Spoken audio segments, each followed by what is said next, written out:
এক পীরের প্রচুর মুরিদ, অনেক মুরিদ। বাদশা ভয় পাইছে। কি পাইছে? ভয় পাইছে না আমার বাদশাই এবার দখল করছে। একদিন বাদশা ডাকছে যে তোমার মুরিদের সংখ্যা যেরকম বাড়ছে না, আবার আমার ক্ষমতা দখল করো, চেয়ার নিয়ে টানাটানি করো।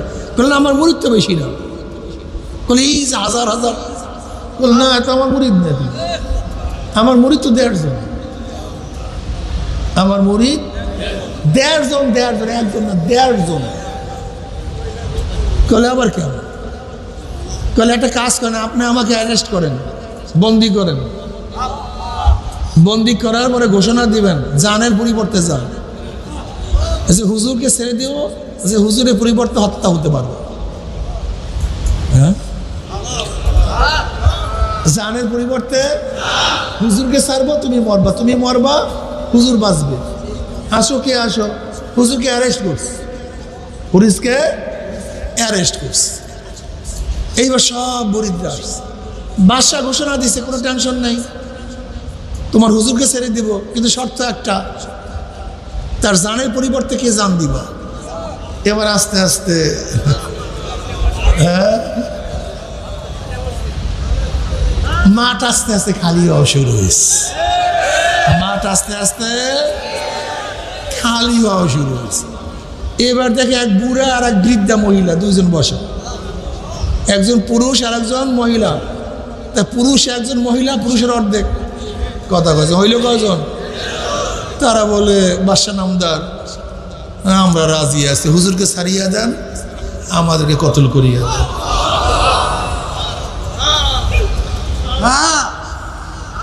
ঘোড়ার পরিচয় দৌড়ে, কথাটা বুঝাতে পারি নাই। বন্ধুর পরিচয় বিপদে, আর চরমনায় মুজাহিদের পরিচয় নির্বাচন।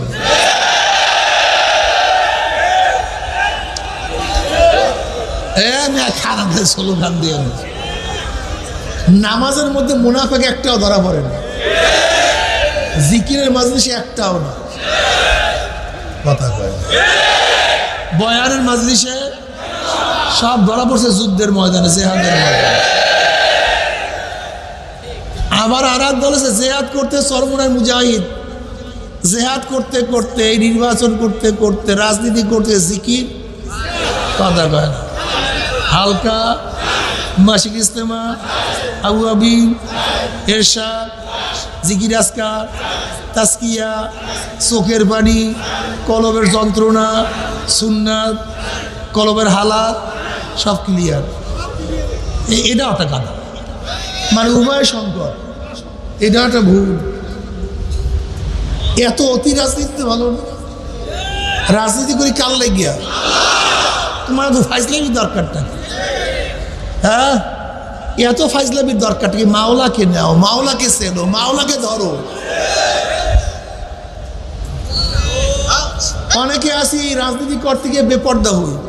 এই আমাদের এমপি সাহেব এদিকে দেখলাম কে রেস্ট নিচ্ছে, এটা জায়েজ হয় না, ঠিক হয় না, তাকওয়ার মধ্যে থাকতে পারে না। কলে ফতুয়া কেন দিলাম? অনেকে দেখবেন কলে হুজুর আপনারা নিলে জায়েজ, আর অমুকে নিলে জায়েজ না। না, আমি নিলেও জায়েজ নেই, আমি নিলেও ওটা জায়েজ নেই, এটা ঠিক হয় না। আমি গিয়েই বলছি, যেরকম ইউনুস সাহেবের সাথে বলছে অনেকে, আমরা শর্ত দিছি ওখানে মহিলা থাকতে পারবে না, তিনি দেখা করে নাই। করলে করবে না, করলে করবে না, সমস্যা কি তোমার? ওই আগেই বলছি পরীক্ষার সময় ধরা খায় সব। এত সহজ না, মুহূর্ত হলে কঠিন। আমাদের আব্দুল্লাহ সাহেব, পীর সাহেব খুলনা, দেখলে মহিলার সাথে সাক্ষাৎকার দেয়। কেন সাক্ষাৎকার তো ফরজ ছিল না, কেন দিল? কারণটা কি? মানে ফরজ না তো, দিতে গেল কেন? এগুলিই তো এই সমস্ত দজ্জাল বাহিনীরা ফতুয়াবাড়ি করে। দেখো তোমরাও করো এই কাজ। এটা করবে কেন? কারণটা কি? এটা কি ফরজ? এটা কি ওয়াজিব? এটা করবেন কেন? থাকলে থাকলাম, না থাকলে না থাকলাম। সাক্ষাৎকার দিলে ফরজ, টকশু করে এবার ফরজ। যদি ফরজ হতো শূন্য বন্ধ করা, এটাকে জরুরাত। আর জরুরত তুমি বলবা হুজুরাত। যদি জরুরাত হয়তো সেটা ভিন্ন কথা। জরুরত হলে আমাকে আমার একজন মহিলা অপারেশন করতে পারে না। যেমন ধরেন আমার এমন একটা অপারেশন যেটা মহিলা ছাড়া কেউ নেই, তাই তাহলে আমি তার সামনে উলঙ্গ হইতে পারি না? এটা জরুরত। জরুরত ভিন্ন জিনিস, কিন্তু তুমি জরুরতকে স্বাভাবিক জিনিসকে বানায় আনেছো নাকি? হ্যাঁ,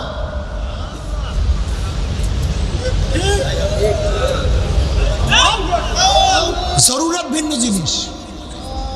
জরুরতকে তোমরা স্বাভাবিক বানায় না। জরুরত তো জরুরত। ইস্তেকামতে থাকতে হবে, দৃঢ়তার উপরে থাকতে হবে। যারা বলেন যে হুজুর আপনারা করলে হালাল, আমরা করলে হারাম, না, আমরা করলেও হারাম, তুমি করলেও হারাম, আমি করলেও হারাম, তুমি করলেও হারাম। হারাম কোনোদিন হালাল হয় না, আর হালাল কোনোদিন হারাম হয় না। বর্তমান জমানায় ঈমান উপরে থাকা খুবই কঠিন হয়ে গেছে। খবরদার, আমি যা দেখতেছি, নবী আলী সালাতম বলছেন এমন এক জমানা আসবে, এমন এক জমানা আসবে যে হাতের মধ্যে আংটা কয়লা রাখা যত কঠিন, ঈমান উপরে থাকা তার চেয়ে কঠিন হয়ে যাবে। আমি আমার এমপি সাহেবের কাছে প্রশ্ন করছি, আসলে তাকে আমাদেরই লোকজন ইনফ্লুয়েন্স কইরা তাকিদ দিয়ে নিয়ে গেছে। এই হাওয়ারিন যারা আছে এগুলি ফাসেক। তুমি স্পষ্ট বলবা আমি যেতে পারবো না ভাই, আমি পর্দা করি, আমি ফরজে আদর করি। আমাকে অনেকে বলছে, সাংবাদিকরা বলে ভাই দেখেন এই দেশের রাষ্ট্র হলো সেকুলার রাষ্ট্র, আপনি আপনার কাজ করেন, আমি আমার কাজ করি, আমার জন্য পর্দা ফরজ, আপনি করবেন কি করবেন এটা আপনার ব্যাপার, আপনি করবেন এটা আপনার ব্যাপার, আমি আপনাকে বাধ্য করতে পারবো না, যেহেতু রাষ্ট্রের আইন নেই আর আমার সেই শক্তিও নেই। কিন্তু আমার উপর আমার শক্তি আছে, আমি পর্দা ফরজ মনে করি, পর্দা আমি করি। কাজে আমার সামনে কোনো মহিলা সাংবাদিক আসতে পারবে না। আমি এত উদার হয়ে ক্ষমতায় যাইতে চাই না, ক্ষমতায় তুমি যাও, ক্ষমতায় যেয়ে কি করবো? এনফাজে শরিয়া, শরিয়াকে বাস্তবায়ন করবো, শরিয়াকে জবাই দেওয়ার জন্য কি ক্ষমতায় যাবো না? আগেই বলছি বর্তমান জমানায় ঈমান উপরে থাকা খুবই কঠিন।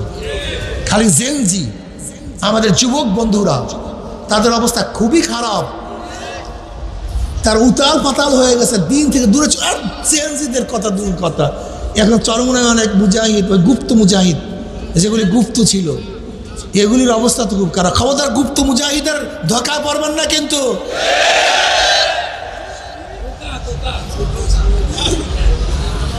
এই গুপ্তদের ধোঁকায় পড়বেন না, কিন্তু খবরদার। গুপ্ত আছে আমাদের মধ্যে অনেক, এই গুপ্তদের ধোঁকায় পড়বেন না, গুপ্তদের ধোঁকায় পড়বেন না। খবরদার, তরিকার কাজ শুরু করতে হবে, আমরা আমাদের কাজ করব। যারা মুজাহিদ যেখানে আছেন সব সময় নিয়াত করবেন, সপ্তাহের মধ্যে একদিন আমরা এখানে যারা আছে ওই মসজিদে সবাই থাকবো, একসাথে মুজাহিদ মোহাব্বতের সাথে থাকবো। প্রতি শুক্রবার, বৃহস্পতিবার, সোমবার, যেই দিনে হন না কেন, ওই গ্রামের ওই ইউনিটের ওই ওয়ার্ডের যত মুজাহিদ আছেন আমরা সবাই পরস্পর একসাথে চলাফেরা করবেন, একসাথে মেলামেশা করবেন, একসাথে চলাফেরা করবেন, একসাথে দাওয়াতি কাজ করবেন। দেখবেন ইনশাল্লাহ আবার স্ত্রী আপনাদের মধ্যে চলে আসবে। বিশ্বাস করেন, আমি তো ফেল করছি, আমার কোনো চেতনাই নেই। তাহলে কেন চেতনা নেই? আচ্ছা বলেন তো, আমি নির্বাচনে বলছি ইসলাম দেশ মানবতার খ্যাতবোধ করার সুযোগ চাই, আপনার খ্যাতবোধ করতে আমি চাইছি। কার খ্যাতবোধ? আপনার খ্যাতবোধ করতে চাইছে। আপনি আমার খ্যাতবোধ নেন নাই, আর একজনের খ্যাতবোধ গ্রহণ করছেন। আপনি আমার নীতি আদর্শ গ্রহণ করেন না, আরেকজনের নীতি আদর্শ গ্রহণ করছেন। যদি আমার চেয়ে ভালো খাদেম, আমার চেয়ে ভালো নীতি আপনি গ্রহণ করতে পারেন, নিশ্চয়ই জনগণ আপনি জিতছেন। আর যদি আমার চেয়ে খারাপ খাদেম গ্রহণ করেন, খারাপ নীতি অনুসরণ করেন, তাহলে নিশ্চয়ই আপনি হারছেন। আমি তো হারিনি, হারছে জনগণ, জিতছে জনগণ। কি কথাটা বোঝাতে পারি না? যদি আমার চেয়ে ভালো নেতা চুজ করতে পারে তাহলে জিতছে কে? আমার চেয়ে নীতি আদর্শ ভালো চুজ করতে পারে, জিতছে কে? যদি আমার চেয়ে খারাপ নেতা তারা চুজ করছে, তা ঠকছে কে? আমার চেয়ে খারাপ নীতি আদর্শ চুজ করছে, ঠকছে কে? তা আমি তো হারিনি, আমি তো জিতিও নি। ঠকছেন আপনি, জিতছেন আপনি। এখন দেখেন আপনার জিতছেন না হারছেন। কি কি কথা বুঝাতে পারি?